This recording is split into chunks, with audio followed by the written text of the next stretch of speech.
మహాదేవుడును మన ప్రియరక్షకుడైన యేసుక్రీస్తు పరిశుద్ధ నామములో నిండు మనసుతో ప్రేమ వందనాలు. దేవుడు మిమ్మలను మీ కుటుంబాలను అత్యధికంగా ఆశీర్వదించి తోడుగా నీడగా ఉండి బలపరిచి నడిపించునుగాక. పరిశుద్ధ గ్రంథం నుండి నిర్గమాకాండం 34వ అధ్యాయము 21-22 వాక్య భాగాలు చదువుకుందాం. 6 దినములు నీవు పనిచేసి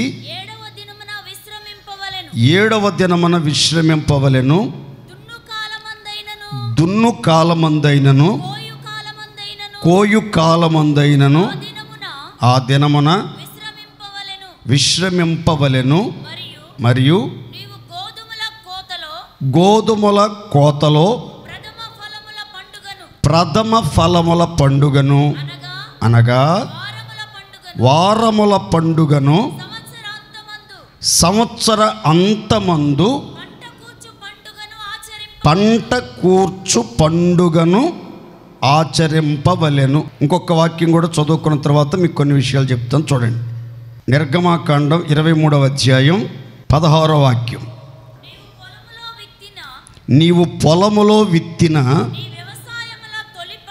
నీ వ్యవసాయముల తొలి పంట యొక్క కోత పండుగను, పొలములో నుండి నీ వ్యవసాయ ఫలములను నీవు కూర్చుకొనిన తరువాత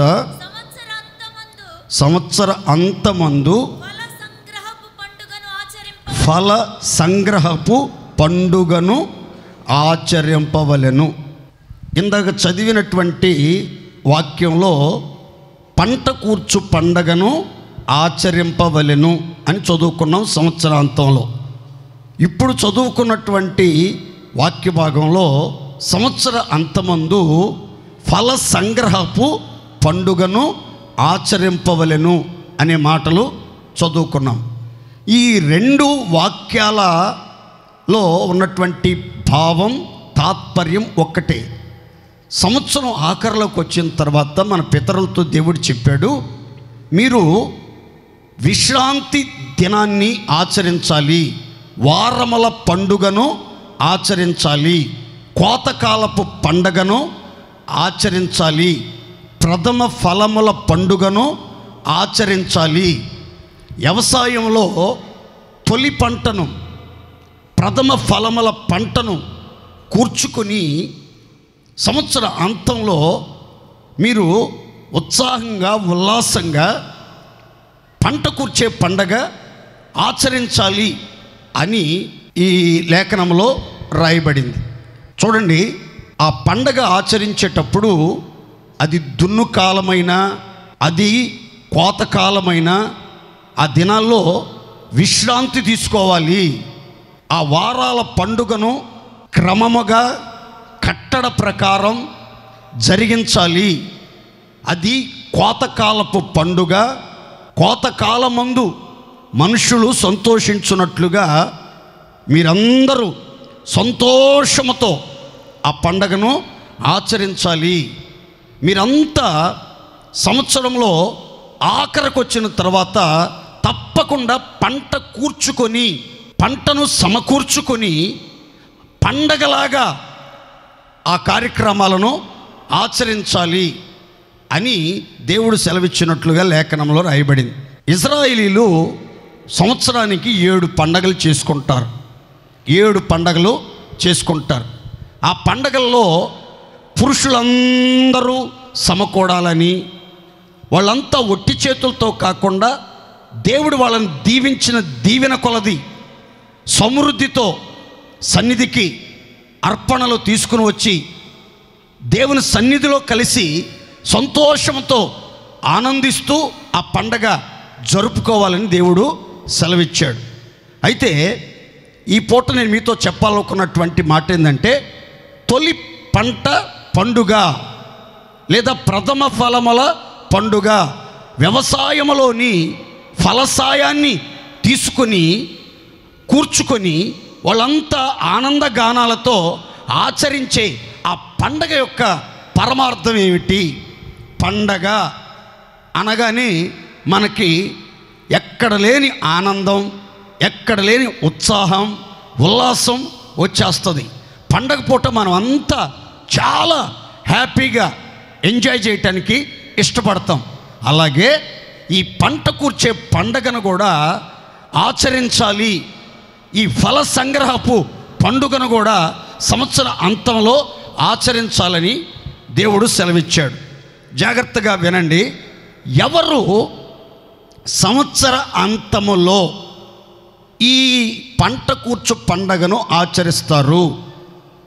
ఎవరు సంవత్సర అంతములో ఫల సంగ్రహపు పండగను ఆచరిస్తారు? ఎవరు సంవత్సర అంతములో కోతకాలపు పండగను ఆచరిస్తారు? ఎవరు సంవత్సర అంతములో ప్రథమ ఫలముల పండుగను ఆచరిస్తారు అనే మాటలు మనం గమనిస్తే సొలొమోను చాలా చక్కని మాట చెప్తాడు. ఆ మాట చదువుకుందాం, చూడండి. సామెతల గ్రంథం 10:5 చదువుకుందాం, చూడండి. వేసవి కాలమున పంటను కూర్చుకొనువాడు బుద్ధిగల కుమారుడు, కోతకాలములో పంట కూర్చే కాలములో నిద్రించువాడు సిగ్గుపరుచు కుమారుడు. ఇక్కడ ఇద్దరు కుమారుల గురించిన వివరాలు గ్రంథస్థం చేయబడ్డాయి. ఒకడు బుద్ధిగల కుమారుడు, ఒకడు సిగ్గుపరిచే కుమారుడు, అవమానపరిచే కుమారుడు.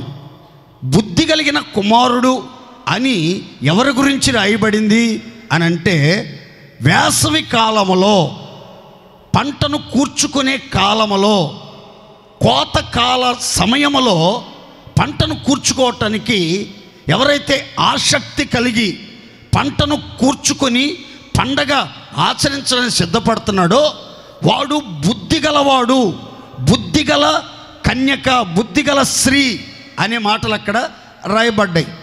ఈ కోతకాలంలో పంట కూర్చుకునే ఆ సమయంలో ఫల సంగ్రహపు గడియలలో ఎవరైతే నిద్రిస్తారో, నిర్లక్ష్యంగా ఉంటారో, సోమరితనంగా ఉండి విత్తులు వేయవలసిన కాలంలో విత్తులు వేయకుండా, కోత కోసుకునే సమయంలో, పంట కూర్చుకునే సమయంలో విచారించినప్పుడు ఏమీ లేదని దిగులు పడి బాధపడి కంటతడి పెట్టడం కంటే, కూర్చుకోవలసిన సమయంలో అనుకూలమైనటువంటి గడియలలో, సంవత్సరం ఆఖరిలో, వేసవి కాలములో పంట కూర్చుకోవటానికి అనుకూలమైన వాతావరణం ఉన్నప్పుడే జాగ్రత్త పడి ఆ సమయం కొరకు, కాలం కొరకు ఎదురుచూచి శ్రమపడి ప్రయాసపడి ఎవరైతే పనిచేస్తారో వాళ్ళు బుద్ధి కలిగినటువంటి కుమారులు, కుమార్తెలు అనే మాటను మనం చదువుకుంటాం. అందుకనే సొలొమోను ఈ మాటను ఇంకా వివరంగా చెప్తూ అంటాడు, ఈ చీమలు చిన్నవైనా అవి మిక్కిలి జ్ఞానం కలిగినవి. అవి ఏం చేస్తున్నాయంటే వేసవ కాలంలోనే ఆహారాన్ని, ధాన్యాన్ని కూర్చుకుంటున్నాయి. కోతకాలం అప్పుడే పంట కూర్చుకునే సమయంలోనే, పంట కూర్చుకునే సమయంలో చీమలు చాలా జాగ్రత్తగా, మెలకువగా, ప్రయాసపడి ప్రయత్నం చేసి కావలసిన ఆహారం అంతా పోగు చేసుకొని భద్రపరుచుకుంటున్నాయి. అవి చాలా జ్ఞానం కలిగినవి, చాలా బుద్ధి కలిగినవి అని తెలియపరిచాడు సొలొమోను. చీమల దగ్గరికి వెళ్ళి వాటి నడతలు కనిపెట్టి జ్ఞానం తెచ్చుకొని, బుద్ధి తెచ్చుకొని మనం కూడా కోతకాలంలో పంటను కూర్చుకున్నట్లయితే మన జీవితం ఆశీర్వాదకరంగా, మరింత ఫలభరితంగా ఉంటుంది. దేవుడు అట్టి వారిని ఆశీర్వదించి అభివృద్ధిపరిచి మిక్కిలి ఉన్నతంగా దీవించునుగాక. సంతోషంగా చెప్దాం గట్టిగా హల్లెలూయా. ఈ పంట ఎప్పుడు పండుతుంది, ఈ పంటను కూర్చుకునే పద్ధతి ఎలాంటిది అనే వివరాలు యేసుక్రీస్తు వారు చెప్పారు. ఆ మాట నేను మీతో చెప్తాను, చూడండి. ఒక రైతు తన పొలంలో నాణ్యత ప్రమాణాలు కలిగినటువంటి శ్రేష్టమైనటువంటి విత్తనాలను, మేలుకరమైన విత్తనాలను, మంచి విత్తనాలను ఎంపిక చేసుకొని ఆ తర్వాత తన పొలంలో వాటిని విత్తినప్పుడట, విత్తిన వెంటనే అవి పంటగా మారవు. విత్తిన తర్వాత భూమిలో ఆ విత్తనం కుళ్ళిపోయి చచ్చిపోయి జీవాన్ని కోల్పోతాయి. ఆ తర్వాత కొద్ది రోజులకి మట్టిని చీల్చుకొని, భూగర్భాన్ని చీల్చుకొని ఒక సరికొత్త రూపం, ఒక మొలక ఆ భూగర్భంలో నుంచి బయటికి వస్తుంది. వచ్చినటువంటి పొలములో వచ్చినటువంటి ఆ మొలక ఏమవుతుందంటే కొద్ది రోజులకి వెన్నుగా మారుతుంది. వెన్నుగా మారుతుంది.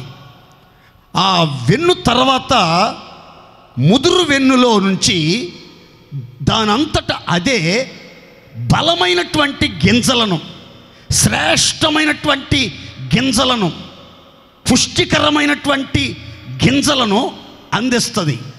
అప్పుడు పంట పండినప్పుడు సేద్యగాడు చూస్తాడు, ఆహా, నేను విత్తిన విత్తనం మొలిచింది, వెన్నులాగా ఎదిగింది, ఆ ముదురు వెన్నులో నుంచి శ్రేష్టమైనటువంటి ధాన్యపు గింజలు, పంట వచ్చింది అని గుర్తుపట్టి పంట పండినప్పుడు కొడవలు పెట్టి సేద్యగాడు ఆ పంటంతా కోసి కూర్చుకొని దాన్ని సంతోషంతో ఇంటికి తీసుకుని వెళ్తాడు.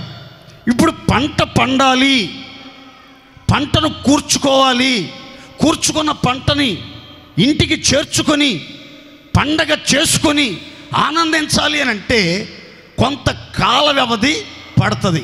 కొన్ని పంటలు 3 నెలల్లో వచ్చేస్తాయి, కొన్ని పంటలు 4 నెలలకి వస్తాయి, కొన్ని పంటలు సీజనల్గా ఉంటాయి. కానీ విశ్వాస జీవితంలో ఆత్మీయమైనటువంటి మనం ప్రతి సంవత్సరం ప్రారంభించినది మొదలుకొని సంవత్సరం ఆఖరిలో మనం ఒక పండగ చేసుకోవాలట. ఆ సంవత్సరాంతమందు చేసే పండగ చాలా ప్రాముఖ్యమైంది విశ్వాస జీవితంలో అని దేవుని వాక్యం సెలవిస్తుంది.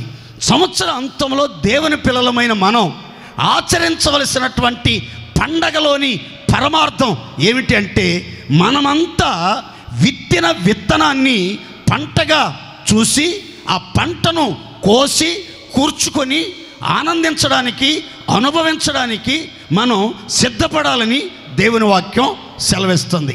ఈ పూట ఒక 5 పంటలు, ఆ పంటలు రావటానికి మనం పెట్టవలసిన పెట్టుబడి వివరాలు మీకు క్లుప్తంగా చెప్తాను, జాగ్రత్తగా ఆలకించండి. దేవునికి మహిమ కలుగునుగాక. పడికెడు విత్తనాలు చేతబట్టుకొని ఏడ్చుచూ పోవు విత్తువాడు సంతోషగానము చేయుచు పనలు మోసుకొని వచ్చును. చప్పట్లు కొట్టండి గట్టిగా. పాతకాలపు మనుషులు ఎవరైనా ఉన్నారు ఇక్కడ, వాళ్ళకి తెలిసిద్ది పడి అంటే ఏంటో, మానికంటే ఏంటో, అరసాడంటే ఏంటో, సోలంటే ఏంటో తెలిసిద్ది. ఇప్పుడు వాళ్ళకి సోలంటే తెలీదు, అరసాడంటే తెలీదు, పడి అంటే తెలీదు, మానికంటే తెలీదు. కనుక ఇక్కడ ఒక చక్కని మాట రాయబడింది ఏంటంటే, పడికెడు విత్తనాలు చేతబట్టుకుని కన్నీళ్లు విడుచుచు ఎవరైతే విత్తుతారో వాళ్ళ జీవితంలో ఒక శ్రేష్టమైనటువంటి పంటను వాళ్ళు కోసుకుంటారు. పనలు భుజాల మీద వేసుకుని మోసుకుంటా ఎంతో ఆనందంగా ఇంటికి చేరుకుంటారు అనే మాటను మనం గమనిస్తాం. ఈ 24వ సంవత్సరం ఆరంభించిన నాట నుండి నేటి వరకు మీ జీవితంలో ఎన్నోసార్లు కన్నీరు కార్చి ఉంటారు, దేనికో ఒక దానికోసం. కానీ సంతోషం అనే పంట మీ ఆత్మీయ జీవితంలో మీరు చూడాలి. సంతోష గానాలతో ఆ పంటని కూర్చుకోవాలి, ఆ సమృద్ధిని కూర్చుకొని అనుభవించాలి అని అంటే మాత్రం తప్పనిసరిగా మనం అందరూ కూడా కన్నీళ్లు పెట్టుబడిగా పెట్టాలి. కన్నీళ్లతో ఎవరైతే విత్తుతారో ఒక విత్తనాన్ని, కన్నీళ్ళు అనే విత్తనాన్ని విత్తుతారో వాళ్ళ జీవితంలో ఆ కన్నీళ్ళు ఒక రోజుకి ఎలాంటి పంటగా కనబడతాయి అంటే కళ్ళకి సంతోషగానాల పంటగా ప్రత్యక్షమగునుగాక. నేను చెప్పాలనుకున్న చిన్న మాట గుర్తుపెట్టుకోండి.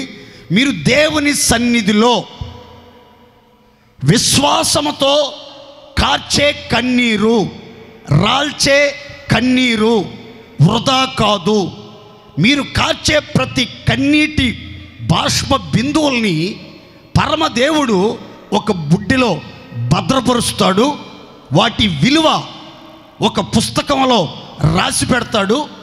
తగిన సమయంలో ఆ పంట, దాని విలువ, దాని రేటు ఎంతో మొత్తం సమకూర్చి మీకు అనుగ్రహిస్తాడు. మీరు దేవుని సన్నిధిలో కార్చే కన్నీరు ఏది ఎప్పటికీ వృధా కాదు, వ్యర్థం కాదు. లోక సంబంధంగా మీరు ఏడ్చే ఏడుపుకి మీ కంటి చూపు దెబ్బతినొచ్చు, మీ ఆరోగ్యం క్షీణించిపోవచ్చు, మీ గుండె బలహీనం అవ్వచ్చు, చివరికి శారీరకమైన మరణం కూడా సంభవించవచ్చు. కానీ ఆత్మ సంబంధంగా రక్షణార్థమైనటువంటి దుఃఖముతో, ఆత్మ సంబంధమైన దుఃఖముతో రేయి మొదటి జామున లేచి కన్నీరు విడుచుచు జల ప్రవాహములే నీ కన్నీటిని ప్రవహింప చేయొచ్చు. ఎవరైతే మీ బిడ్డల కోసం, మీ ఆత్మీయ జీవితంలో స్థిరపరచబడి పరిశుద్ధతలో, విశ్వాసములో, భక్తిలో, సహవాసములో, ఉపదేశములో, ఉపవాసములో నిలిచి దేవునికి ఇష్టలుగా, ప్రియులుగా జీవించాలని ప్రతిరోజు అవసరమైనప్పుడల్లా, దేవుని సన్నిధికి వచ్చినప్పుడల్లా మోకాళ్ళ మీద ఉండి కన్నీళ్లు రాల్చి దేవుని పాదాలు తడుపుతారో వాళ్ళ జీవితంలో ఒకానొక రోజుకి ఖచ్చితంగా సంతోష గానాలతో సమృద్ధి అయిన పంటను, పనులను కోయుదురుగాక. అందుకని పెండ్లి కుమార్తె సంఘాన్ని గురించి పరమగీతంలో ఈ రీతిగా రాయబడింది. ఏమనంటే, నీ కందరం దంతగోపుర రూపము, నీ నేత్రములు జనపూర్ణమైన హెష్బోను పట్టణమననున్న 2 తటాకములతో సమానము, నీ నాసిక దమస్కు దిక్కునకు చూచు లెబానోను శిఖరముతో సమానము అనే ఒక మాటను మనం గమనిస్తాం. అందులో రెండవ మాట ఏంటంటే, నీ నేత్రములు జనపూర్ణమైన హెష్బోను పట్టణములోనున్న 2 తటాకములతో సమానము. ఇక్కడ నేత్రాలు అంటే కళ్ళు.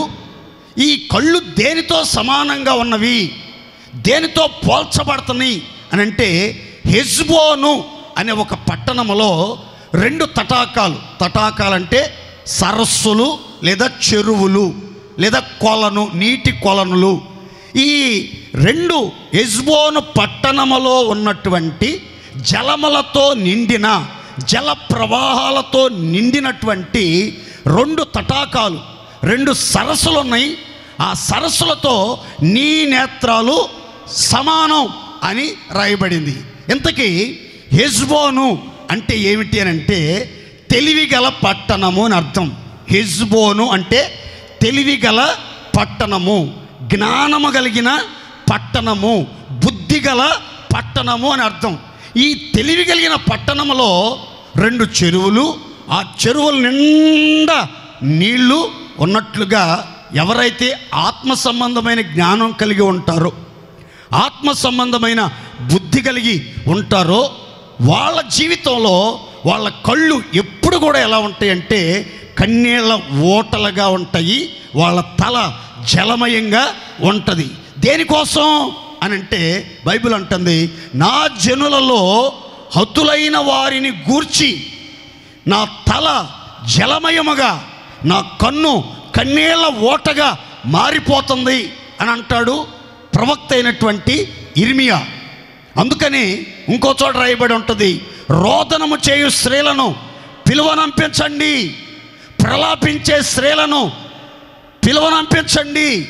వారు వచ్చి త్వరపడి వాళ్ళ కన్నీళ్లు ఒలుకున్నట్లుగా ప్రార్థన చెయ్యాలి, విజ్ఞాపన చెయ్యాలి.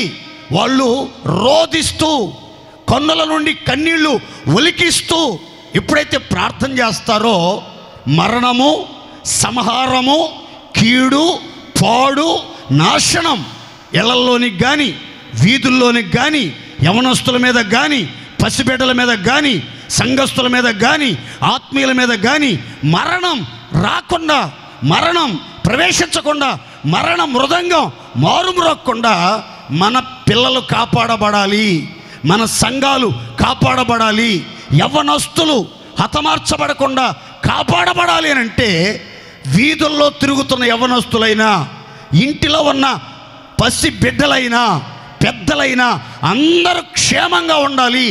మరణం నగరంలో ప్రవేశించకుండా, కిటికీల గుండా లోపలికి ప్రవేశించకుండా ఉండాలంటే త్వరపడి ఎవరైతే కన్నీళ్లు ఒలుకున్నట్లుగా గుండెలు బాదుకొని మూలుగుతూ దుఃఖారావం చేయించు హృదయపూర్వకంగా కన్నీటితో ప్రార్థిస్తారో ఆ కన్నీరు ప్రాకారంలాగా మారాలి. అందుకే విలాప రాయబడి ఉంటుంది, సియోను కుమారి ప్రాకారమా నీ కన్నీరు ఏరువలి పారాలి, ప్రవాహముల వలె పారనిమ్ము అనే ఒక చక్కని మాట రాయబడి ఉంటుంది. అంటే దీని అర్థం ఏంటంటే కన్నీటి ప్రార్థన ఎవరైతే చేస్తారో వాళ్ళు కాచే కన్నీరట వాళ్ళ చుట్టూ, వాళ్ళ కుటుంబాల చుట్టూ, వాళ్ళ పట్టణాల చుట్టూ, వాళ్ళ సంఘాల చుట్టూ ఒక ప్రాకారములాగా నిలబడుతుందట. దేవుని స్తోత్ర.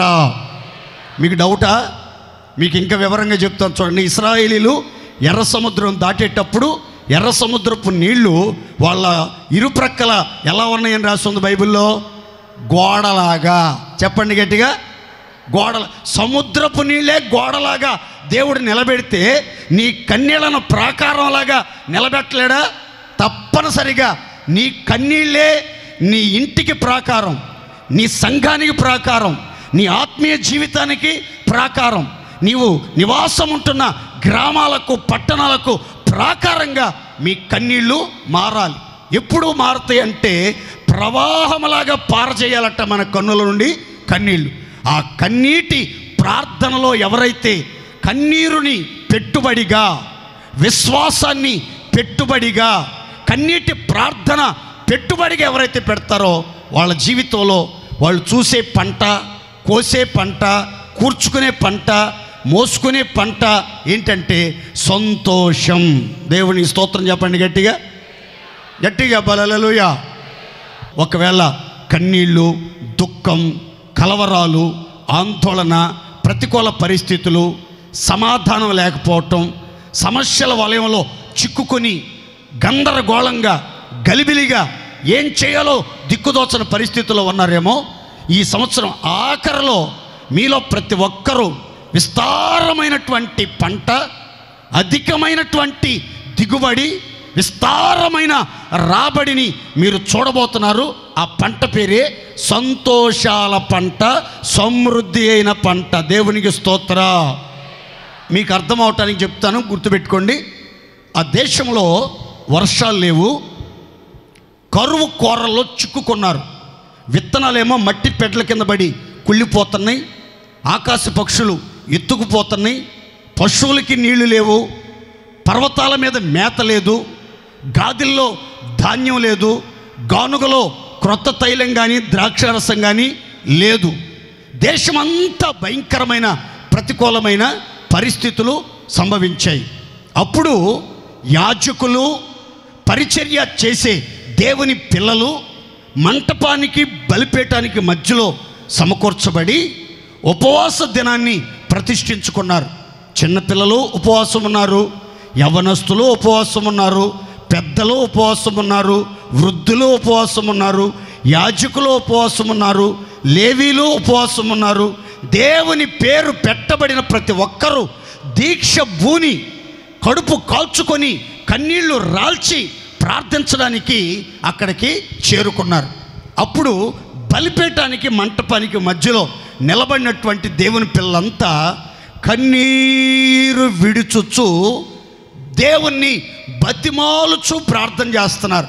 ఏమనంటే, ప్రభువా నీ ప్రజల యెల్ల జాలి చేసుకోండి, నీవు రోషం కలిగిన దేవుడవు తండ్రి, నీ ప్రజలను అవమానానికి అప్పగించవద్దు, వీరి దేవుడు ఏమాయనని అన్యజనులు అపహాస్యం చెయ్యకూడదు, నీ ప్రజల మీద అన్యజనులు ప్రభుత్వం చెయ్యకూడదు, శ్రమ అనే కాడిని పెట్టి నలగగొట్టకూడదు. ఎంతకాలం ఈ కరువు కాటకాలు, ఇరుకు ఇబ్బందులు, దరిద్రత, పేదరికం, ఆకలి మంటలతో అల్లాడిపోతూ భయంకరమైన చావులు సంభవిస్తున్నాయి. దీనికి పరిష్కారం లేదా? మీరు జీవము కలిగిన దేవుడయ్యా, మీరు సమృద్ధినిచ్చే దేవుడయ్యా, ఆకాశములో దేవదూతలు తినే ఆహారాన్ని మా పితరులకు కురిపించిన దేవుడు కదా స్వామి, మీరు ఒక్కసారి కనికరించండి అని కన్నీరు విడుచుచు ప్రార్థన చేయటం మొదలుపెట్టారు. ఎప్పుడైతే వాళ్ళు కన్నీళ్ళు పెట్టుబడిగా పెట్టి ప్రార్థన చేయటం మొదలుపెట్టారో దేవుని స్వరం వినబడుతుంది. ఏమనంటే, నేను ఇకను మిమ్మును అన్యజనులలో అవమానానికి ఆస్పదంగా చెయ్యను. చప్పట్లు కొట్టండి గట్టిగా. మిమ్మును అన్యజనులలో అవమానానికి ఆస్పదంగా ఉంచను, చెయ్యను, అపహాస్యానికి అవమానానికి ఆస్పదంగా ఉండటానికి అప్పగించను. మీరు తృప్తి నొందునంతగా మీకు ధాన్యమును, క్రొత్త ద్రాక్షారసమును, క్రొత్త తైలమును మీకు సమృద్ధిగా పంపిస్తాను. దేవునికి స్తోత్రం చెప్పండి గట్టిగా. మీ గాదెల్లో ధాన్యం సమృద్ధిగా ఉంటుంది, మీ గానుగలో క్రొత్త ద్రాక్షారసం, క్రొత్త తైలం పొంగి పొర్లి ప్రవహిస్తుంది. నేను వింత కార్యాలు జరిగించబోతున్నాను, ఘనకార్యాలు జరిగించబోతున్నాను, గొప్ప కార్యాలు జరిగించబోతున్నాను. ఆ కార్యాలను చూచి మీలో ప్రతి ఒక్కళ్ళు పంట కూర్చుకొని తృప్తిగా భుజించి ఆనందిస్తారు. విచిత్రమైన మాట చెప్తాను, ఇన్ని సంవత్సరాలు, ఇన్ని నెలలు మీ పంటను తినివేసిన, మీ కష్టార్జితాన్ని తినివేసిన, మీ యొక్క ధనాన్ని మింగివేసిన, పంటంతా, ధనమంతా, ఆస్తిపాస్తులన్నీ మరలా మీకు అనుగ్రహించుచున్నాను. దేవునికి మహిమ కలుగునుగాక. ఇక మీ జీవితంలో ఎన్నడూ సిగ్గుపడరు, ఎన్నడూ అవమానానికి అప్పగించబడరు, ఎన్నడూ దిగులు పడరు, ఎన్నడూ పస్తు పండుకోవలసిన అవసరం లేదు, ఏదో చాలని వసతులతో జీవించాల్సిన అవసరం లేదు. మీరు కడుపారా తింటారు, తృప్తిగా జీవిస్తారు, ఆనందంతో కేకలు వేస్తారు. ప్రతి ఇంటిలో క్రొత్త ద్రాక్షారసం ఏరులై పారునుగాక. ద్రాక్షారసం అంటే అర్థం ఏంటంటే, హృదయాన్ని సంతోషపరిచే ద్రాక్షారసము అనే మాట కీర్తనలో రాయబడి, మీ జీవితంలో క్రొత్త ద్రాక్షారసం ఏరులై పొంగి పొర్లి ప్రవహించేటట్లుగా దేవుడు కార్యాలు జరిగిస్తారు. కానీ మీరు పెట్టుబడి పెట్టాలి. ఏం పెట్టుబడి పెట్టాలి అని అంటే, దేవుని సన్నిధిలో కడుపు కాల్చుకొని కన్నీరు రాల్చి ప్రార్థన చెయ్యాలి. నువ్వు చూచుచున్న దేవుడివి, నువ్వు ప్రార్థన ఆలకించే దేవుడివి, నీ ప్రజల పక్షంగా నిలబడే దేవుడివి, గుప్పిలు విప్పి గుండెల్లో కోరికలను తృప్తిపరిచే దేవుడివి. మేము పోగొట్టుకున్న సంవత్సరాల పంటంతా మాకు ప్రసాదించే దేవుడు అని మీరు అడిగి ప్రాధేయపడి ప్రార్థన చేయగలిగితే పరమదేవుడు మీ జీవితంలో గొప్ప కార్యాలు జరిగిస్తాడు. మీరు సంవత్సరం అంతా తృప్తిగా తినేటట్లుగా, సంవత్సరం అంతా ఆనందించేటట్లుగా, ఏ కొరత లేకుండా, ఏది తక్కువ కాకుండా సమృద్ధినిచ్చి, సంతృప్తినిచ్చి, విజయోత్సవాలతో ఊరేగించి, మీ నోటి నిండా నవ్వునిచ్చి, మీ తలల మీద నిత్య ఆనంద సంతోషాలు అనుగ్రహించి దుఃఖ దినములను సమాప్తం చెయ్యునుగాక. మీరు ప్రార్థనలో ప్రయాసపడండి, ప్రార్థనలో కనిపెట్టండి. ఖచ్చితంగా మీరు అనుభవిస్తున్న దుఃఖం, నిట్టూర్పులు రెక్కలొచ్చిన పిట్టలాగా ఎగిరిపోతాయి. మీ దుఃఖ దినాలన్నీ సమాప్తం చేయబడతాయి. మీరేక ఎన్నడూ ఎప్పుడు ఏ పరిస్థితులను బట్టి ఏడ్చి ప్రలాపించే అనుభవాలు లేకుండా అన్ని విషయాల్లో సంతోషముతో ఆనంద బాష్పాలు రాల్చుచు విజయోత్సవాలతో రాబోయే సంవత్సరంలో అడుగు పెట్టెదరుగాక. సంతోషంగా చెప్పండి గట్టిగా హల్లెలూయా. నేను మనస్ఫూర్తిగా దీవిస్తున్నాను దైవ సేవకుడుగా. రాబోయే సంవత్సరంలో ఈ సంవత్సరం మీరు అనుభవించిన కన్నీళ్ళు, కలవరాలు, దుఃఖాలు, విచారాలు, బాధలు, భయాలు, బలహీనతలు ఇవేవి కొత్త సంవత్సరంలోనికి మీతో పాటు రాకుండా ఈ సంవత్సరంతోనే వాటికి బ్రేక్ పడబోతుంది. మీరు మాత్రమే కొత్త సంవత్సరంలోకి వెళ్తారు. మిమ్మల్ని పట్టి పీడించిన దుఃఖము, కన్నీళ్ళు, శాపము, దరిద్రత, పేదరికం అంతా యేసు నామములో 24వ సంవత్సరంలోనే ఆగిపోవునుగాక. అందరూ సంతోషం చెప్పుకోండి గట్టిగా ఆమేన్. మొదటి పంట ఏంటంటే సంతోషగానాల పంట. చెప్పండి గట్టిగా. బైబిల్లో ఒక విచిత్రమైన మాట చెప్తాను చూడండి. కీర్తనకారుడు దావీదు చెప్తాడు, వారి ధాన్య ద్రాక్షారసములు విస్తరించిన నాటి సంతోషము కంటే అధికమైన సంతోషము దేవుడు మీ ఒక్కొక్కరి హృదయములో ఈరోజే పుట్టించునుగాక. గట్టిగా చెప్పొచ్చుగా చేతులెత్తి. ఇక్కడ బైబిల్లో రాయబడిన మాట, సాధారణంగా మానవుల యొక్క నైజం ఎలా ఉంటుందంటే, పంటలు సమృద్ధిగా పండితే సంతోషిస్తారు, ఉద్యోగం వస్తే సంతోషిస్తారు, గవర్నమెంట్ జాబ్ వస్తే ఇంకా సంతోషిస్తారు. ఇద్దరు ఆడపిల్లలు పుట్టిన తర్వాత మగపిల్లడి కోసమని కనిపెట్టుకుంటే, మగపిల్లడు పుట్టారనుకోండి సంతోషం, మళ్ళీ ఆడదే పుట్టిందనుకోండి ఇక ఏడుపే ఏడుపు. మా పాస్టర్ గారికి ఒక ఆయన మగపిల్లడు కొరకు ప్రయత్నం చేశాడు, 6గురిని కన్నాడు వరుస పెట్టి. మొత్తం మీద నిరీక్షణ మాత్రం వదిలిపెట్టలేదు, పోరాడుతూనే ఉన్నాడు, ప్రయత్నం చేస్తూనే ఉన్నాడు, ఎట్టకేలకు సాధించాడు. 7వ మగవాడై పుట్టాడు. ఆమె చెప్తున్నారు చాలామంది, అంటే మీకు కూడా ఆశ ఉన్నట్టుంది. కనండి మరి చేసేదే ఉంది, దేశానికి జనాభా తక్కువైనట్టుంది. బైబిల్లో రాసిన మాట ఏంటంటే, ఈ ఆడపిల్లల తర్వాత మగపిల్లడి కోసం ఎదురు చూస్తూ, మగపిల్లడు పుడితే సంతోషమే, ఆడపిల్ల పుడితే దుఃఖం. కొంతమంది తెలివిగల వాళ్ళు ఏం చేస్తారు తెలుసా, పాస్టర్ గారు మా అమ్మాయి కన్సీవ్ అయింది, మొట్టమొదట కన్సీవ్ అయింది, మొట్టమొదట మగపిల్లడు పుట్టాడు ప్రార్థన చేయండి అంటారు. ఎందుకో తెలుసా, రెండోది ఆడది పుట్టినా పర్లేదు, మగోడు పుట్టినా పర్లేదని. ఎంత తెలివో. నా మాటనండి, దైవ చిత్తం నెరవేర్చబడాలి. దేవునికి స్తోత్రం కలుగునుగాక. లోకం యొక్క పోకడ అట్లా ఉంటుంది. మంచి ఉద్యోగం వస్తే, మంచి పంట వస్తే, మంచి రాబడి వస్తే, మంచి గౌరవం వస్తే, మంచి బహుమతులు వస్తే, మంచి గౌరవప్రదమైన స్థితిలో ఉంటే, నేమ్ వచ్చినా, ఫేమ్ వచ్చినా, గుర్తింపు వచ్చినా, ఘనత వచ్చినా, అబ్బో మనోళ్ళ ఆనందానికి అవధులు ఉండవు. ఎక్కడైనా చిన్న బాధ వచ్చినా, అవమానం వచ్చినా, చిన్న మనస్తాపానికి గురైనా ఇక మూతి ముడుచుకుంటారు, నోరు తెరవరు, అయోమయంగా బిత్తర చూపులు చూస్తారు, తిండి తినరు, నిద్ర బోరు, కూర్చున్న చోట నుంచి కదలరు. ఇలాంటి పరిస్థితులు ఉంటాయి. కానీ దేవుడు చెప్తున్నాడు, మీరు ఎంతకాలం కన్నీళ్లు పెట్టుబడి పెట్టి విశ్వాసంతో ప్రార్థన చేశారు కనుక మీ జీవితంలో అధికమైన సంతోషం, పరిపూర్ణమైన సంతోషం, ఎవరు తీసివేయలేని సంతోషం, బహుతరములలో ఉండే సంతోషం నిశ్చయంగా దేవుడు మీకందరికీ అనుగ్రహించునుగాక.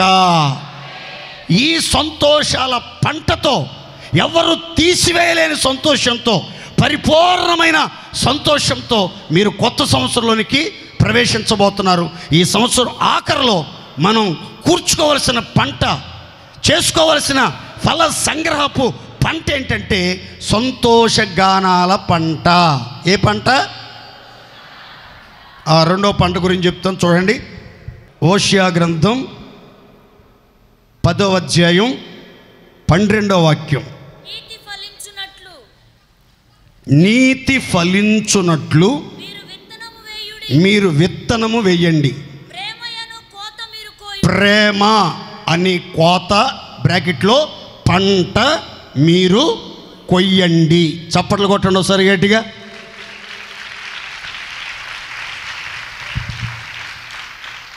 విత్తనాలు, ఫలాలు, పెట్టుబడి, రాబడి, 2 వివరాలు మీతో చెప్తున్నాను, జాగ్రత్తగా వినండి. ఓషియా ప్రవక్త ద్వారా దేవుడు సెలవిస్తున్న మాట ఏంటంటే, సంఘమా, దేవుని ప్రియులారా, మీలో ప్రతి ఒక్కరూ నీతి ఫలించున్నట్లుగా నీతి, పవిత్రత, పరిశుద్ధత, యథార్థత అనే విత్తనాలు విత్తండి. ఈ నీతి, నిజాయితీ, పరిశుద్ధత, యథార్థత అనే విత్తనాలు కనుక మీరు విత్తారనుకోండి, ఆ విత్తనాలు మొలిచి వెన్నులాగా వచ్చి, ముదురు వెన్నులో గింజలు వచ్చి పంట పండే సమయానికి మీరు వెళ్ళి ఆ పంట ఏంటా అని కన్నులారా చూస్తే ఆ పంట పేరే ప్రేమ అనే పంట. దేవునికి స్తోత్రం చెప్పండి గట్టిగా. మీ జీవితంలో ఈ సంవత్సరం ఆఖరిలో ప్రభు చెప్తున్నాడు, సంవత్సరం అంతమందు పంట కూర్చు పండుగను ఆచరించండి అని. ఇప్పుడు ప్రేమ అనే పంటను కూర్చుకొని పండగ చేసుకోవాలి. అయితే మీరు నిజంగా పంటను, ప్రేమ అనే పంటను కోసి కూర్చుకొని పండగ చేసుకునే స్థితిలో ఉన్నారా? అసలు ప్రేమ అనేది లేదండి, ఆ పంట రాలేదండి, ఆ రాబడి రాలేదండి, ఆ ఫలితం రాలేదండి. ఎందుకనోనండి, ప్రేమ పంట మేము కూర్చుకోలేకపోయామండి, ప్రేమ పంటను మేము సమకూర్చుకోలేకపోయామండి. ఆ దైవికమైన ప్రేమ, స్వచ్ఛమైన ప్రేమ, మధురమైన ప్రేమ, కల్వరి ప్రేమ, సంపూర్ణమైన ఆ ప్రేమ పంట మేము కూర్చుకోలేకపోయాం, కోత కోసి అనుభవించలేకపోతున్నాం అని మీలో చాలామంది చెప్తున్నారు. దానికి కారణం ఏంటంటే, సంవత్సరం నుంచి కూడా మీరు ఆ విత్తనాలు వేయలేదు. ఏ విత్తనాలు అంటే నీతి, నీతి అనే విత్తనం వేయలేదు. చాలామంది జీవితాల్లో హృదయంలో నీతిగా బ్రతకాలి, నిప్పులాగా బ్రతకాలి, రోషంగా బ్రతకాలి, లోకమాలిన్యం అంటకుండా బ్రతకాలి, పాపం జోలికి పోకుండా పవిత్రంగా బ్రతకాలి అనే ఆశ మీకుంటే ఖచ్చితంగా మీరు విత్తిన నీతి విత్తనం ఎదుగుతుంది, ఫలిస్తుంది, సమృద్ధి అయిన రాబడిని ఇస్తుంది. ఏంటా పంట? సమృద్ధి అయిన పంట అంటే ప్రేమ, ప్రేమ, ప్రేమ అనే పంట అన్ని కోణాల్లో మీకు సమృద్ధిగా సస్యఫల సంపద విర్రబూసి నేలకు వంగునట్లుగా దాని ఫలాలు మీకు కనబడాలనంటే మీ జీవితంలో ప్రతి ఒక్కళ్ళు నీతి విత్తనాలు విత్తాలి. దేవుని స్తోత్రం కలుగునుగాక. నీతి జాతి లేని మనుషులు ప్రేమ పంట కోసం ఎంత వెతికినా ఆ పంట కనబడదు, ఆ పంట కనబడదు. ఇదే 10వ అధ్యాయం 13వ వచనంలో రాసి ఉంది. కొంతమంది అంట భూమిని దున్ని చెడుతనమనే విత్తనాలు విత్తారట, చెడుతనమనే విత్తనాలు విత్తారట. పాపము అనే పంట, అబద్ధము అనే ఫలితం కన్నులారా చూశారని రాయబడింది.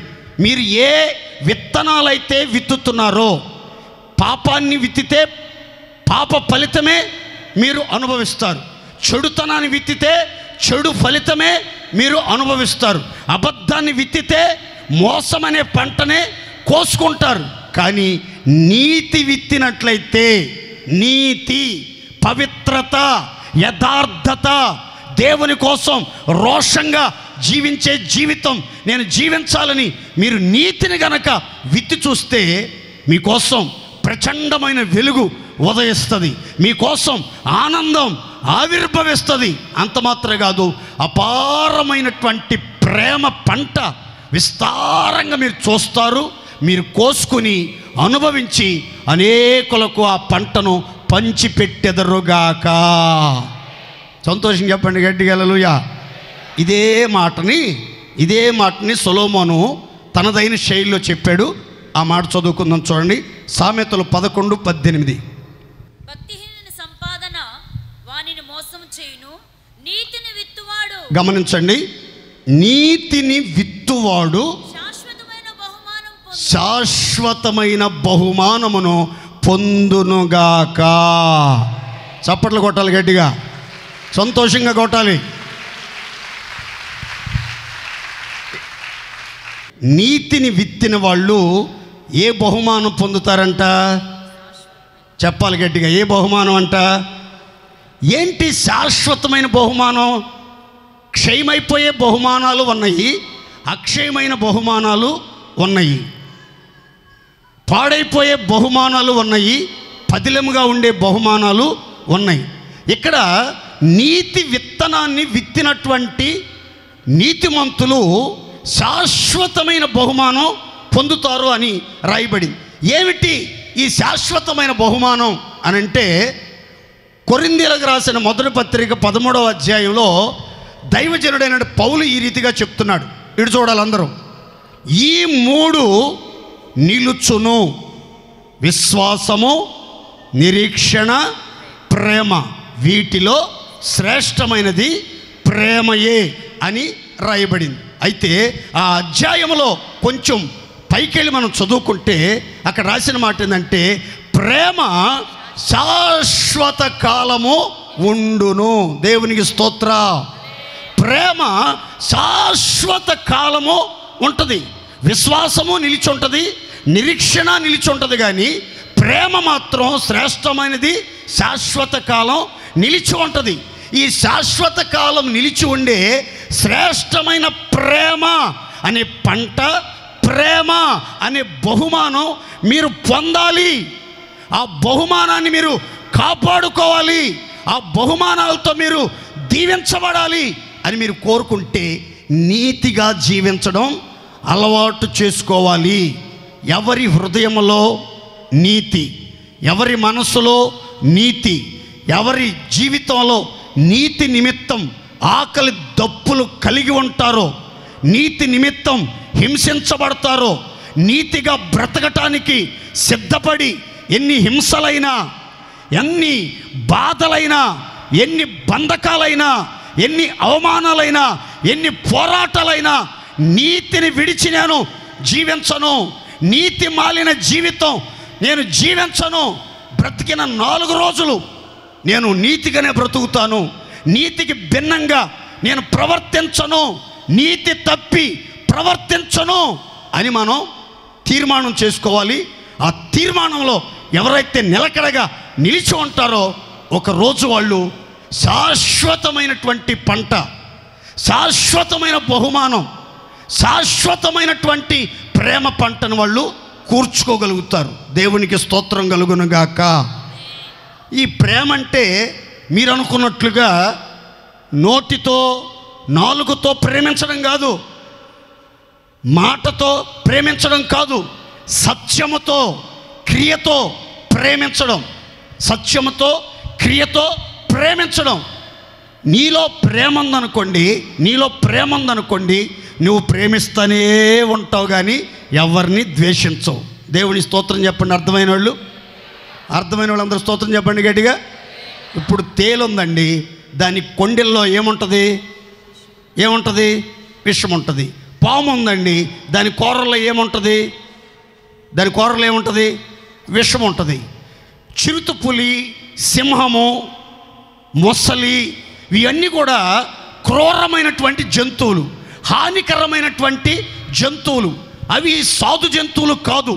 వాటి నైజం, అవి సృజించబడిన రీతి, సహజ సిద్ధమైన స్వభావం, స్వాభావికంగా పుట్టుకతో వచ్చిన స్వభావం ఏంటంటే అవి రక్తం మరిగినటువంటి జంతువులు,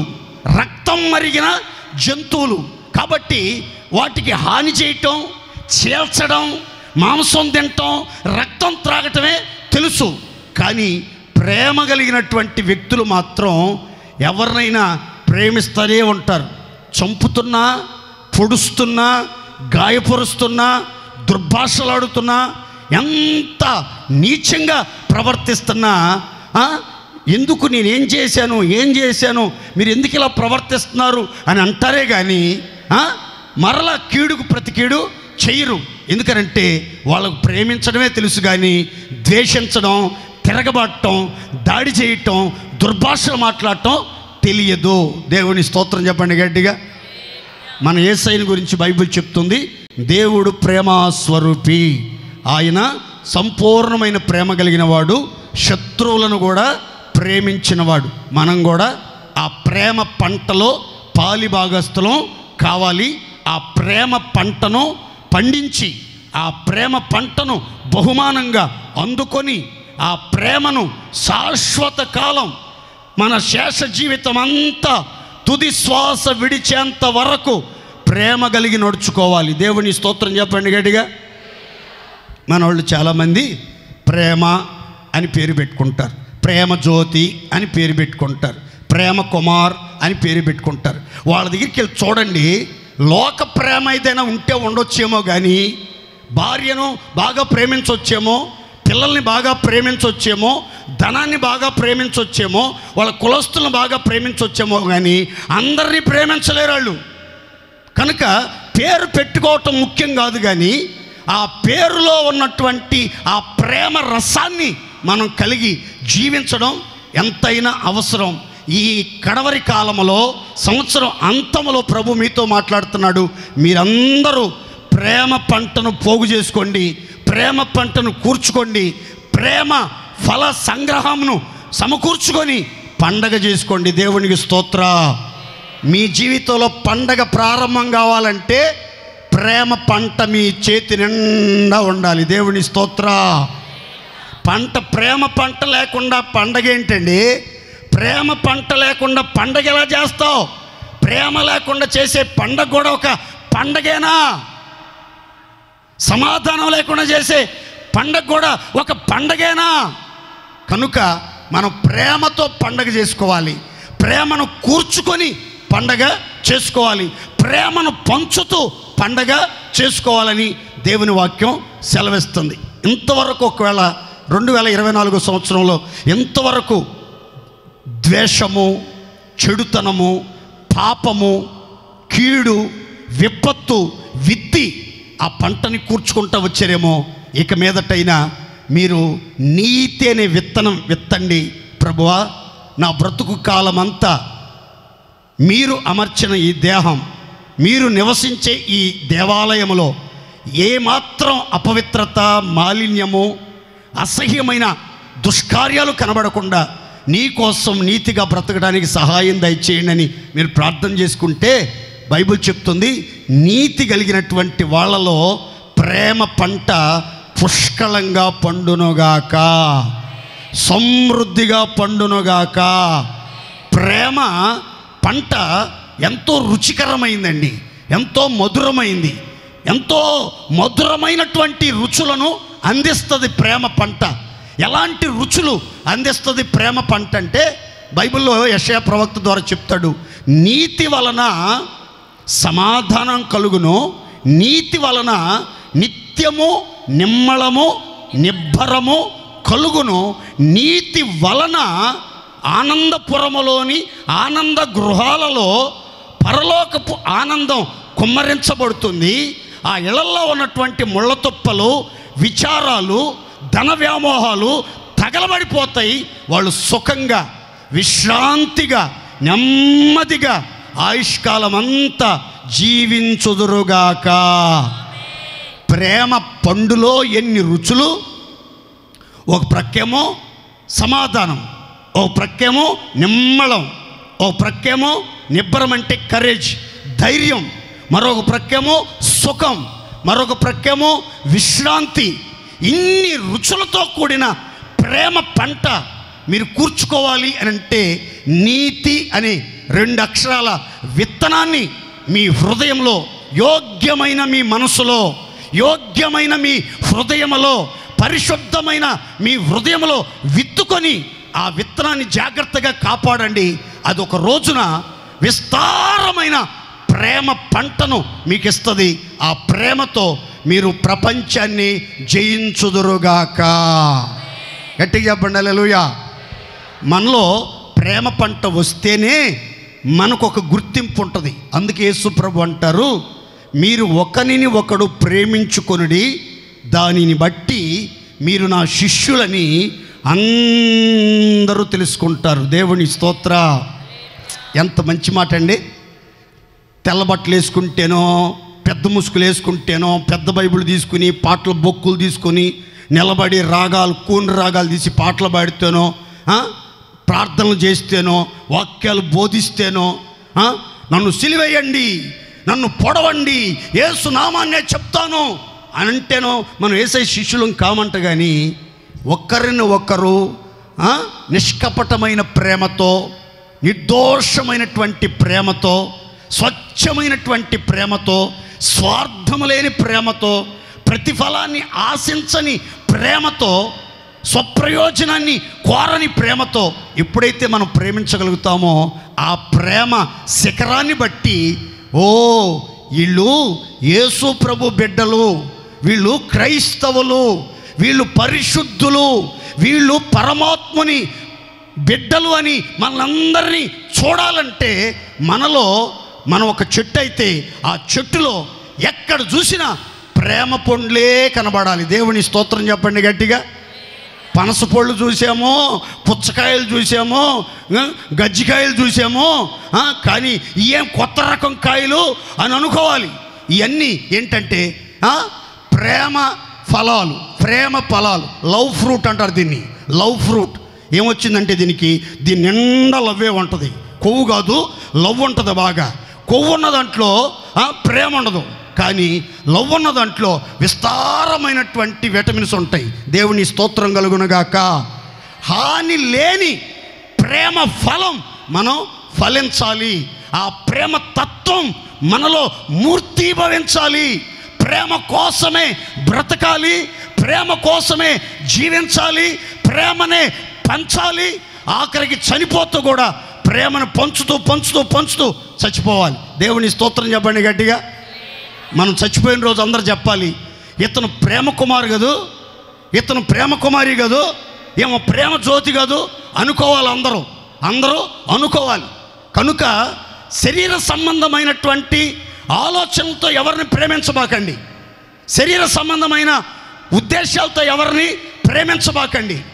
ఆత్మ సంబంధంగా మనం కల్వరి ప్రేమ, అగాఫే దైవీకమైన ప్రేమతో, పవిత్రమైన ప్రేమతో, స్వచ్ఛమైనటువంటి ప్రేమతో, శాశ్వతమైన ప్రేమతో ఈ లోకములో మనం కడవరకు జీవించుదముగాక. మూడవ పంట చదువుకుందాం. చూడండి, గలతీ పత్రిక 6వ అధ్యాయం 9-10 వచనాలు. మనము మేలు చేయుటయందు విసుగకయుందము, మనము అలయక మేలు చేసితిమేని తగిన కాలమందు పంటను కోసెదము. కాబట్టి మనకు సమయము దొరికినప్పుడెల్లను అందరి ఎడలను విశేషముగా విశ్వాస గృహమునకు చేరిన వారి ఎడలను మేలు చెయ్యుదముగాక. చప్పట్లు కొట్టి దేవుడు మహింపరుద్దాం గట్టిగా. ఇక్కడ రాసిన మాట చూడండి. దేవుని సంఘములో అడుగుపెట్టినటువంటి మనం, యేసు రక్తంతో కడగబడి పరిశుద్ధపరచబడిన మనం, ఆత్మచేత ముద్రించబడి నిత్య జీవాన్ని గురించి నిరీక్షణతో సాగిపోతున్నటువంటి మనం అలిసిపోకుండా, విసిగిపోకుండా ఆఖరి శ్వాస వరకు మనమట మేలు చేయుచూ ఉండాలట. మేలు చేయుచూ ఉండాలి. మేలు చేస్తూ ఉంటేనట తగిన సమయములో నువ్వు చేసిన మేలుకు ప్రతిగా విస్తారమైన పంట, సమృద్ధి అయిన పంట, శ్రేష్టమైన పంట దేవుడు మీకు అనుగ్రహిస్తాడు అని రాయబడింది. ఏం పంట దేవుడు ఇస్తాడనేది ముగింపులో చెప్తాను. మనం పెట్టాల్సిన పెట్టుబడి ఏంటి అని అంటే, మనం అలిసిపోకుండా, విసిగిపోకుండా ఆఖరి శ్వాస వరకు సమయం దొరికిన కొలది అందరికీ మేలు చేద్దాం.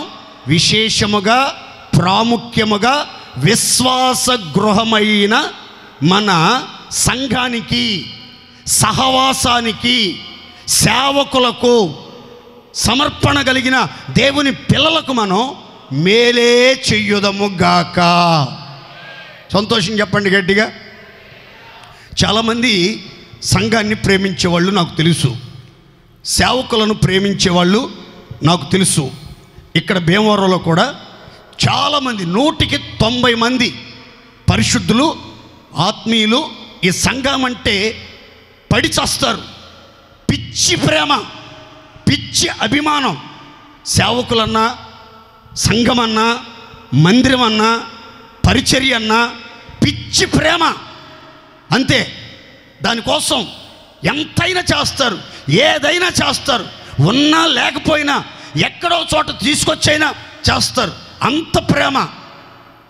ఎందుకు ఇలా చేస్తున్నారు అని అంటే బైబిల్ అంటుంది, తగిన కాలంలో మీకు పంట ఉంది కాబట్టి ఆ పంటను మీరు కోసుకుని అనుభవించాలంటే మీరు మేలు చేయటంలో, మంచి జరిగించడంలో, సత్కార్యాలు చేయుటలో మీరు విసిగిపోవద్దు. కొంతమంది విసిగిపోతూ ఉంటారు.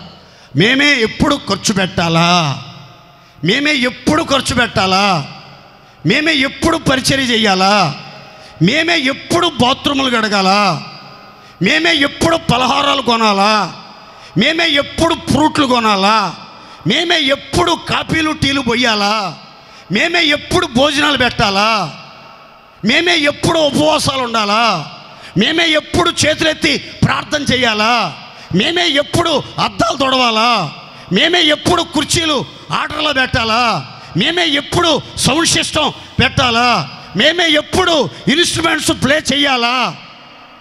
ఇదే ఆలోచన కొంతమంది. అంటే చేసి చేసి చేసి విసిగిపోతారు కొంతమంది, చేసి చేసి అలసిపోతారు కొంతమంది.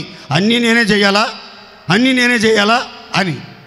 నా మాటనండి, దేవుడు నీకు ఇచ్చాడు చేయుటకు, మేలు చేయుట నీ చేతనైనప్పుడు దాన్ని పొందటానికి అర్హులైనటువంటి వారికి చేయటానికి వెనకదీబాకండి.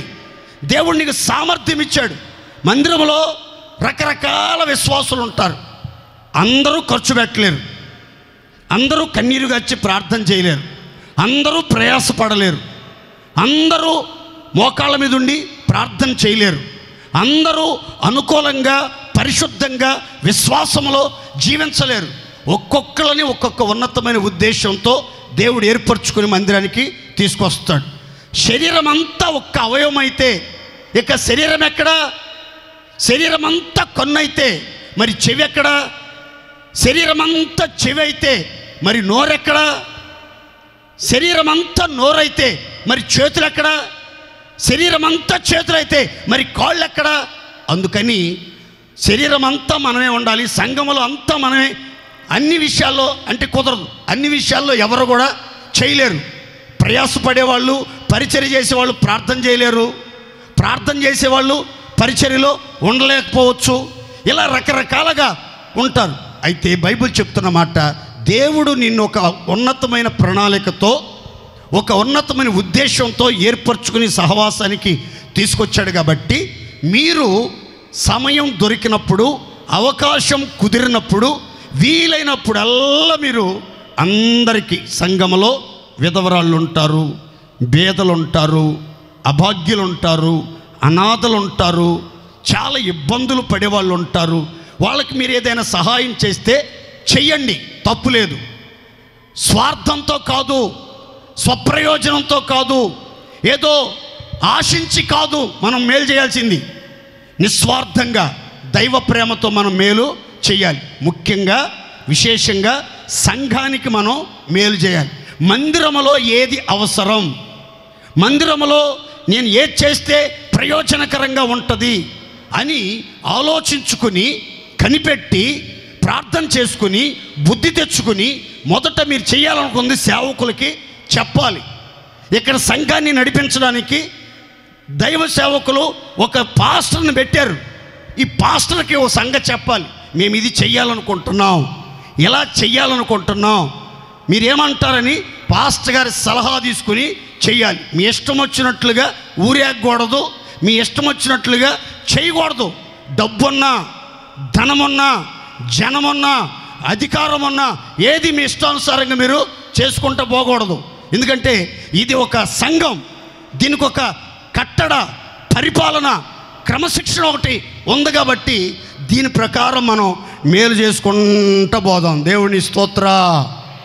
ఇప్పుడు చూడండి, మనం అలసిపోకుండా, విసిగిపోకుండా, మనం బ్రతికిన కాలం అంతా మేలు చేసుకుంటూ, సంఘానికి మేలు చేస్తూ, సమాజానికి మేలు చేస్తూ, పేదలకు మేలు చేస్తూ, అనాథలకు మేలు చేస్తూ, అభాగ్యులకు మేలు చేస్తూ వచ్చామనుకోండి, మరి మనం తగిన కాలంలో కోసే పంట ఏంటి అంటే పేతురు చెప్తున్నాడు ఒక చక్కని మాట. ఇట్టాగే చూస్తూ ఉండండి నాక, మీరు కీడు చేయుట మాని మేలును చెయ్యవలెను, అప్పుడు మీరు జీవమును ప్రేమించిన వారు అవుతారు, మీ జీవితంలో మీరు మంచి రోజులు చూచెదరుగాక.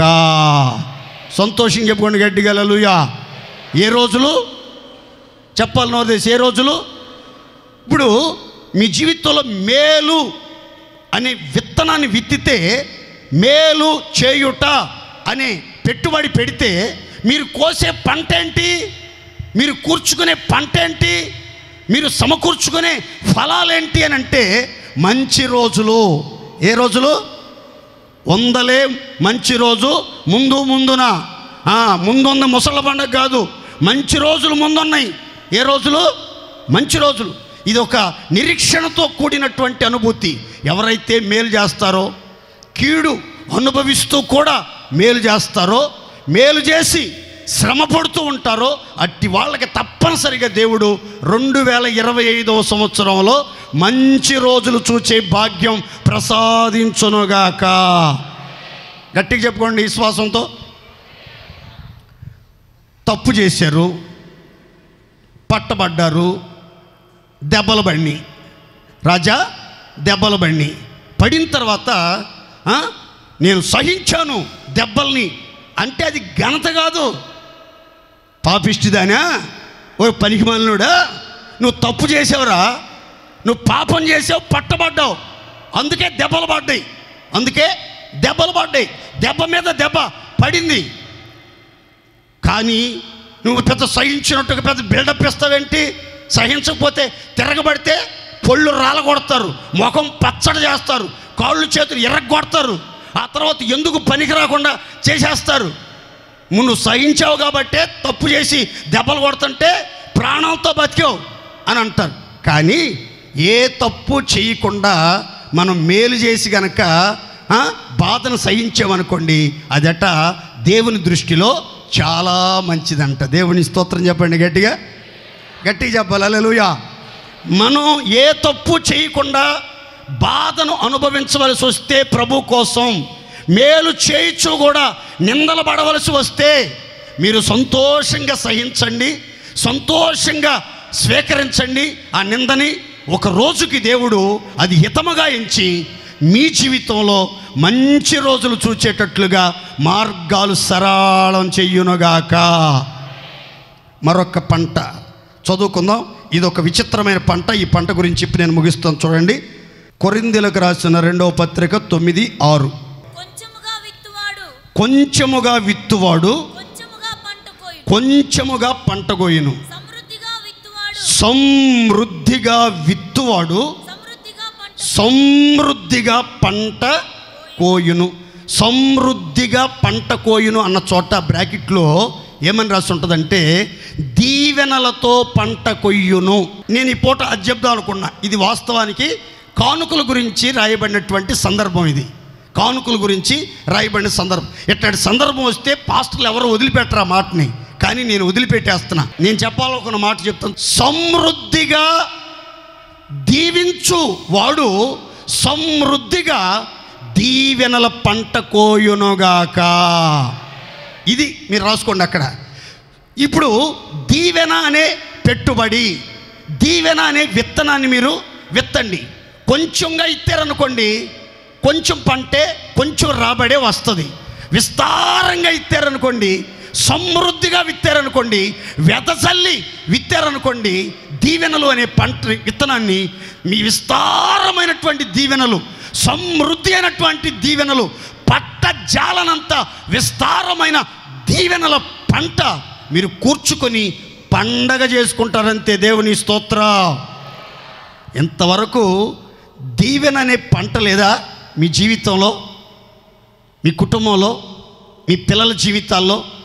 ఏంటోనండి పాస్టర్ గారు, అంత శాపమే వస్తుందండి, అన్ని నష్టాలేనండి, ఏది కలిసి రావట్లేదండి, ఏది పట్టిన విఫలమైపోతుందండి, ఏంటోనండి బాబు అంతా మాకే జరుగుతుంది ఇట్లా అని బాధపడిపోతున్నారా? మీ శాపం ఆశీర్వాదకరంగా మారటానికి ఒక చిన్న చిట్కా చెప్తున్నాను. ఈరోజు పౌలు గారి అంతరంగంలో ఉన్న ఆలోచన మీతో చెప్తున్నాను. చూడండి, మీరు ఎప్పుడైనా ఎంతగా దీవించాలనుకుంటారో అంతగా మీరేం చేయాలంటే ఆ దీవెనలను పెట్టుబడి పెట్టాలి. దీవెనలను పెట్టుబడి. ఏంటి పెట్టుబడి? మీకు అర్థమయ్యేటట్టు చెప్తాను. చూడండి, ఇటు చూడండి అందరూ. ఒకరోజు మహిమగల దేవుడు అబ్రహాము ప్రత్యక్షమై ఈ రీతిగా చెప్పాడు. ఏమనంటే, అబ్రహామా, నిన్ను దీవించు వారిని నేను చెప్పరా, నిన్ను దీవించు వారిని నేను అంటే అర్థం ఏంటంటే, ఇంకా చెప్తా చూడండి, నిన్ను దూషించు వారిని నేను శపిస్తాను, భూమి యొక్క సమస్త వంశములు నీయందు ఆశీర్వదించబడునుగాక. ఓకే, ఇంతవరకు చెప్పారా? నేను మొదట లైనే చెప్తాను చూడండి. అబ్రహాముతో దేవుడు చెప్పిన వాగ్దానం ఏంటంటే, నిన్ను ఎవరైతే మనస్ఫూర్తిగా దీవిస్తారో, నిండు మనసుతో దీవిస్తారో, హృదయపూర్వకంగా దీవిస్తారో, చేతులెత్తి నిన్ను దీవిస్తారో వాళ్ళందరినీ నేను ఆకాశము నుండి సమృద్ధిగా దీవిస్తాను. ఎవరైనా నిన్ను శపిస్తే, నిన్ను దూషిస్తే, నిన్ను కాని మాట మాట్లాడితే, నీకు విరోధంగా నోరు తెరిస్తే వాళ్ళని నేను శపిస్తాను అన్నాడు. ఇందులో మనం నేర్చుకోవాల్సిన పాఠం ఏమిటి అని అంటే, మనం ఏదైతే విత్తుతామో అదే కోస్తాం. దేవుని స్తోత్రం చెప్పండి గట్టిగా. ఇప్పుడు ఒక యాపిల్ ఫ్రూట్ని నేను పైకి ఇసిరేసాను అనుకోండి, మరలా కిందకు వచ్చేసరికి ఏమైపోద్ది? Paper weight అయిద్దా? అవ్వదు, యాపిలే వచ్చింది. ఒక ఫుట్బాల్ కాల్తో తన్నాను అనుకోండి పైకి, మరలా కిందకి ఏమొచ్చింది? ఫుట్బాలే వచ్చింది. ఏమొచ్చింది? ఫుట్బాలే వచ్చి. మనం నీళ్లు పోస్తే నీళ్ళే వస్తాయి గ్లాసులో, పాలు పోస్తే పాలే వస్తాయి గ్లాసులో, బిర్యానీ పెడితే పళ్ళెంలో బిర్యానీ ఉంటుంది, వైట్ రైస్ పెడితే వైట్ రైసే ఉంటుంది. అలాగే మనం గనక దీవెనలు పొందాలి అని కోరుకున్నప్పుడు, దీవెనల పంట మనం కూర్చుకోవాలనుకుంటే మొదట మనం ఏం చేయాలంటే దీవించడం నేర్చుకోవాలి. దేవుని స్తోత్రం చెప్పండి గట్టిగా. ఇతరులను మనం ఏం చేయటం నేర్చుకోవాలి? ఏం చేయటం నేర్చుకోవాలి? వాడు ఎలా అంటాడన్నా కానీ, తాగుబోతు కానీ, తిరుగుబోతు కానీ, తిట్టుబోతు కానీ, మోసగాడు కానీ, అబద్ధికుడు కానీ, హానికరుడు కానీ, హింసకుడు కానీ, దుర్మార్గుడు కానీ, కొంపలు కూల్చేవాడు కానీ, నష్టాన్ని కలిగించేవాడు కానీ, ఎంత దారుణమైన దుర్మార్గుడైనా సరే, ఆ దుర్మార్గుడని తెలిసినా సరే మీరేం చేయాలంటే మనస్ఫూర్తిగా వాళ్ళని దీవిస్తూనే ఉండాలి. దేవుని స్తోత్రం కలుగును గాక. చెప్పండి గట్టిగా ఆమేన్. అదేంటి పాస్టర్ గారు, ఆడంత దుర్మార్గుడని తెలిసి వాడి మీద చేతులు పెట్టి అంతసేపు దీవెనలు అట్టగలగాలి, ఇట్టగలగాలి, వాళ్ళ పిల్లలు అట్లా ఆశీర్వదించబడాలి, ఇట్లా ఆశీర్వదించబడాలంటే నా హృదయంలో దీవెనలు పెట్టాడు దేవుడు. నేను దీవించబడాలని కోరుకున్నా కాబట్టి నేను ఎలాంటి వాడినైనా సరే హృదయపూర్వకంగా దీవిస్తూనే ఉంటా. నేను దీవిస్తే దేవుడు నన్ను ఏం చేస్తాడు? నేను మనిషిగా, ఒక రక్తమాంసాలు కలిగిన మనిషిగా నేను మనుషుల్ని దీవిస్తుంటే, మహిమగల దేవుడు పైనుండి పరలోకపు ఆశీర్వాదాలతో, భూ సంబంధమైన ఆశీర్వాదాలతో నన్ను దీవిస్తాడు. కనుక మీరు ఎంత విస్తారంగా దీవెనల పంట, సమృద్ధిగా దీవెనల పంట కొయ్యాలనుకుంటున్నారో అంత పెట్టుబడి పెట్టాలి. ఎలాంటి వాళ్ళనైనా సరే పొరపాటున మీరు శపించవద్దు. అందుకే యేసు ప్రభు చెప్తాడు, మిమ్మల్ని శపించు వారిని మీరు చెప్పరా, మీరు కూడా శపించండి. మీ చెంప మీద కొడితే 2 చెంపలు పగల కొట్టండి, మీ జుట్టు పట్టుకుంటే వాళ్ళ ఇగ్గు ఊడేటట్లుగా కొట్టండి అని చెప్పలా. ఏమన్నాడు మరి? మిమ్మల్ని శపించే వాళ్ళు మీరేం చేయాలి? దీవించడం నేర్చుకోండి. దేవుని స్తోత్రం చెప్పండి గట్టిగా. మిమ్మల్ని ఎవరన్నా ఏమన్నా కానీ దీవించడమే మనం నేర్చుకోవాలి. పేతురు కూడా ఏమంటాడు తెలుసా? మీరు ఆశీర్వాదానికి వారసులుగా ఉండుటకు పిలువబడ్డారు. దాని కింద ఒక మాట రాయబడింది. ఏమనంటే, కాబట్టి కీడుకు ప్రతి కీడైనను, దూషణకు ప్రతి దూషణైనను చేయక వారిని దీవించండి. అబ్బా ఎంత మాట చూడండి. ఏమండి పాస్టర్ గారు, మనకు కీడు చేసిన వాళ్ళకు కీడు చేయకుండా కొంచెం ఎట్టగొట్ట ఓర్చుకుంటాం. దూషించిన వాళ్ళని దూషించకుండా నోరు మూసుకుని నోట్లో నీళ్లు పోసుకుని లేకపోతే నోట్లో బెల్లం గడ్డ పెట్టుకుని ఎట్లా కొట్ట అవి సపరిస్తా ఉండగలుగుతాం. కానీ ఆ దుర్మార్గుణ్ణి, ఆ దోషకుణ్ణి, ఆ కీడైన వ్యక్తిని నేను దీవించడం ఏంటండి? నా వల్ల కాదండి, నాకు మాట రావట్లేదండి, నాకు మనసు రావట్లేదండి, అసలు నా వల్ల కాదండి అని అనకూడదట. ఎందుకంటే మీలో ప్రతి ఒక్కళ్ళు దేవుడు ఎందుకు పిలిచాడంటే ఆశీర్వాదానికి వారసులుగా ఉండటానికి. దేవుని స్తోత్ర. వారసత్వం అంటే ఏంటి? మనం పంచే పని మీదే ఉండలేక ఎవడైనా ఆశీర్వాదం పొందాలంటే నీలో నుంచే ట్రాన్స్ఫర్ అవ్వాలి ఆ ఆశీర్వాదం. దేవుని స్తోత్రం కలుగునుగాక. అదే అబ్రహాంకి ఇచ్చిన వాగ్దానం. భూమి యొక్క సమస్త వంశాలు నీ యందు ఆశీర్వదించబడతాయి. నీలో నుంచే ట్రాన్స్ఫర్ అవ్వాలి ఆశీర్వాదాలన్నీ. ఎవరు భూమి మీద దీవించబడాలన్నా రక్షణ పొందిన నీ ద్వారా, దీవించే మంచి మనసున్న నీ ద్వారా భూమి మీద ప్రతి ఒక్క కుటుంబం, ప్రతి ఒక్క వ్యక్తి దీవించబడి, పట్టణాలు దీవించబడి పేరు ప్రఖ్యాతులతో వర్ధిల్లునుగాక. బైబిల్లో మీకు ఒక సంగతి చెప్తాను చూడండి. యెహోవా మమ్మును మర్చిపోలేదు, మమ్మును ఆశీర్వదించును అని ఒక 3 క్యారెక్టర్లు అక్కడ రాసి ఉన్నాయి. ఒకటి, ఇశ్రాయేలీయులను ఆయన ఆశీర్వదిస్తాడు, అహరోను వంశస్థులైన ఆశీర్వదిస్తాడు, పిన్నలనేమి పెద్దలనేమి ఆయన యందు భయభక్తులు కలిగిన వారిని ఆయన కొంచెం నోదే చెప్పొచ్చుగా. ఆకలి అవుతుందా? ఉపవాసం ఉన్నారు కదా, కొంచెం ఓపిక పట్టండి, అందరూ కలిసి భోజనం చేద్దాం. దేవుని స్తోత్రం చెప్పండి గట్టిగా హల్లెలూయా. 3 క్యారెక్టర్లు ఉన్నాయి అక్కడ. రెండో క్యారెక్టర్ ఏంటంటే అహరోను వంశస్థులను ఆయన, నోరు తెరిచి చెప్పాలి అందరు గట్టిగా, అహరోను వంశస్థులను ఆయన ఎందుకని అని నేను బైబిల్లో చదివితే ఒక మాట నాకు చాలా ఆశ్చర్యాన్ని, ఆనందాన్ని కలిగించింది. ఆ మాటలో చదువుకుందాం చూడండి. లేవియాకాండం 9వ అధ్యాయం 23 చివర 24 ప్రారంభం చదువుకుందాం. ప్రత్యక్షపు గుడారములోనికి పోయి వెలుపలికి వచ్చి ప్రజలను దీవింపగా యెహోవా మహిమ ప్రజలందరికీ కనబడెను. యెహోవా సన్నిధి నుండి అగ్ని బయలుదేరి బలిపీఠం మీదనున్న, ఇక్కడ చూడండి 2 మాటలు చెప్తాను చూడండి. ఒకటి, అహరోను ఒక్కడే అర్పణలు అర్పించిన తర్వాత సమాజం వైపు చేతులెత్తి వాళ్ళని దీవించాడు. ఆ తర్వాత మోషే, అహరోనులు ఇద్దరు ప్రజల దగ్గరికి వచ్చి చేతులెత్తి మనస్ఫూర్తిగా వాళ్ళని దీవించడం ప్రారంభించాడు. ఇక్కడ చూడాలి, అహరోను ప్రత్యేకంగా మొదట ప్రజల్ని చేతులెత్తి దీవించేశాడు. ఆ తర్వాత మరల నాయకుడైనటువంటి మోషేతో కలిసి అన్నదమ్ములు ఇద్దరు కూడా ప్రజలను నిండు మనసుతో దీవించెను అని రాయబడింది. అక్కడ దేవుని మహిమ కనబడింది, ఇక్కడ దేవుని మహిమ కనబడింది. ప్రజలంతా ఉత్సాహంగా సంతోష గానాలతో సాగిలపడి ఆరాధన చేయటం ప్రారంభించారు. దీని అర్థం ఏంటి అని అంటే, ఈ అహరోను హృదయం నిండా ఉన్న ఉన్నతమైన ఉద్దేశం ఏంటంటే ఎప్పుడు దేవుని ప్రజలు దీవించబడాలి అనే ఆశ. ఎందుకు ఈ ఆశ వచ్చిందని అంటే, బైబిల్ చెప్తుంది, ఇశ్రాయేలీలను దీవించుట యెహోవా దృష్టికి మంచిది. దేవుని స్తోత్రం చెప్పండి గట్టిగా. ఇతరులను దీవించడం అనేది చాలా మంచి ప్రక్రియ. అందుకని 2 సార్లు దీవించాడు.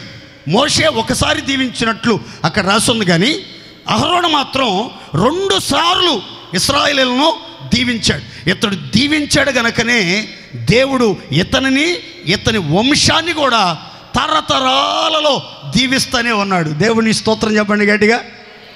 మీరు దీవించడం మొదలు పెడితే మీ వంశ వృక్షాన్ని దేవుడు జ్ఞాపకాల్లో ఉంచుకుని తరతరాలలో మీ వంశవృక్షం దీవించబడుతుంది. మీ ఇంట్లో ఎల్లప్పుడూ కలిమి సంపదలు సమృద్ధిగా ఉండునుగాక. మీరు సమృద్ధిగా దీవిస్తే దేవుడు మిమ్మల్ని సమృద్ధిగానే దీవిస్తాడు. మీరు కొంచెంగా దీవిస్తే కొంచెంగానే దేవుడు దీవిస్తాడు. అందుకని ఎవరినైనా ఎప్పుడైనా దీవించే అవకాశం వచ్చినప్పుడు పిల్ల పాపలతో సుఖంగా బతకండి అని దీవించడం కాదు. మీకు ఏ దీవెన వచ్చినా గుర్తొస్తే ఆ దీవెనలతో దీవించేయండి మీ పిల్లల్ని, మీ కుటుంబాలని, మీ స్నేహితుల్ని, మీ రక్త సంబంధుల్ని. వాళ్ళు మంచిగా ఉండాలి, ఉన్నతంగా ఉండాలని మీరు కోరుకుంటే వాళ్ళకంటే ఉన్నతంగా దేవుడు మిమ్మల్ని దీవించడం ప్రారంభిస్తాడు. దేవుని స్తోత్ర. కొంతమంది స్వార్థం ఎట్లా ఉంటుందో తెలుసా?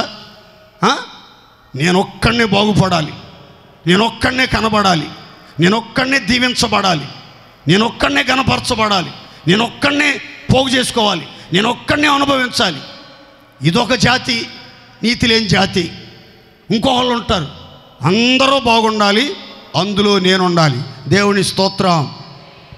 అలా ఉండాలి. మనం అంతా అందరూ బాగుపడాలి, మనం కూడా బాగుపడాలి. అందరూ క్షేమంగా ఉండాలి, మనం కూడా క్షేమంగా ఉండాలి. అందరూ సమృద్ధిగా దీవించబడాలి, మనం కూడా సమృద్ధిగా దీవించబడాలి అని కోరుకుంటే పరమ తండ్రి మిమ్మల్ని కూడా సమృద్ధి అయిన దీవెనల పంటతో నింపి నడిపించునుగాక. చివరిగా ఒక మాట చదువుకుని ప్రార్థన చేసుకుందాం. గలతీ 6వ అధ్యాయం 7-8 వచనాలు. మోసపోకుడి, దేవుడు వెక్కిరింపబడడు. మనుష్యుడు ఏది విత్తునో ఆ పంటనే కోయును. ఎలాగనగా శరీర ఇచ్చలను బట్టి విత్తువాడు శరీరము నుండి క్షయమను పంట కోయును, ఆత్మను బట్టి విత్తువాడు ఆత్మ నుండి నిత్య జీవమనే పంటను కోయునుగాక. సంతోషం చెప్పండి గట్టిగా, హల్లెలూయా.